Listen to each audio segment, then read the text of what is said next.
আজকের রেসিপি পাকা আমের সফট কেক। এই কেকের স্বাদ যে কোনো কেক থেকে আলাদা। পুরোটা কেকই আমের ফ্লেভার।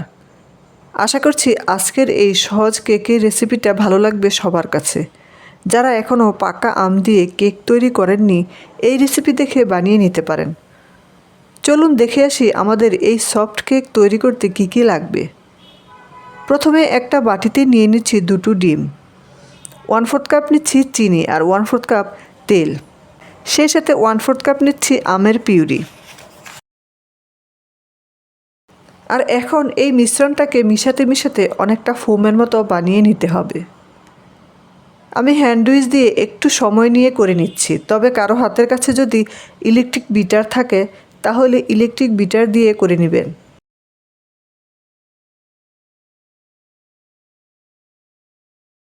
তারপর 1/2 কাপ ময়দা ও 1 চামচ দিচ্ছি বেকিং পাউডার, দিয়ে আবারও মিশিয়ে নিচ্ছি।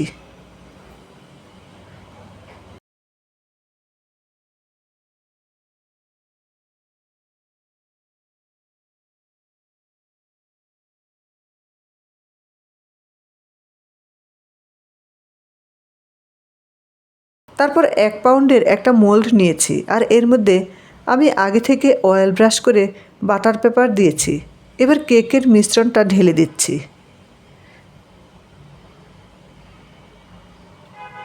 এখন চুলাতে দিয়ে এই কেকটাকে বেক করে নিব। পাত্রটাকে আগে থেকে বসিয়ে প্রিহিট করে নিয়েছি। এবার কেকের মোল্ডটা বসিয়ে ঢাকনা দিয়ে ঢেকে দিচ্ছি।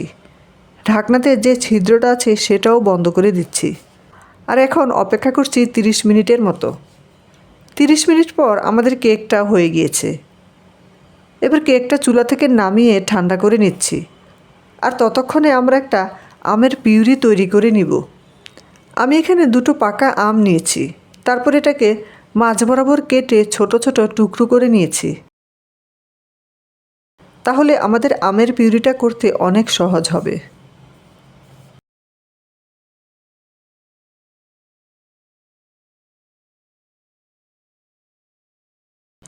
আমের টুকরো করা হয়ে গিয়েছে। এখন আমি আমের পিউরিটা বানিয়ে নিচ্ছি।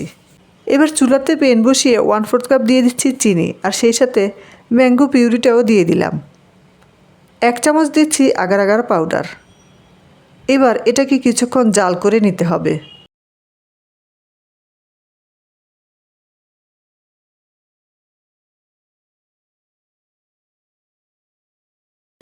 জাল করতে করতে মিশ্রণটা দেখা যাবে গাঢ় আর ঘন হয়ে যখন এরকম করে ফুটতে শুরু করবে, ওই পর্যায়ে চুলা থেকে নামিয়ে নিতে হবে।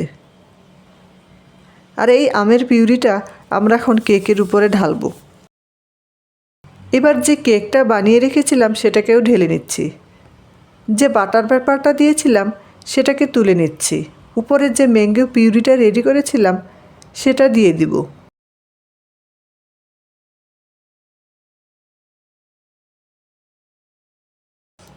সেই সাথে উপরে কিছু আম দিয়ে সাজিয়ে নিচ্ছি। আমাদের ম্যাঙ্গো কেক এখন রেডি হয়ে গিয়েছে, তবে এই কেকটা অন্য যে কোনো কেক থেকে অনেক বেশি সফট হবে। আশা করছি আজকের এই আমের কেকের রেসিপি ভালো লেগেছে সবার কাছে। এরকম আরও নতুন রেসিপি পেতে চ্যানেল সাবস্ক্রাইব করে রাখবেন। সবাই ভালো থাকবেন, সুস্থ থাকবেন। আল্লাহ হাফেজ।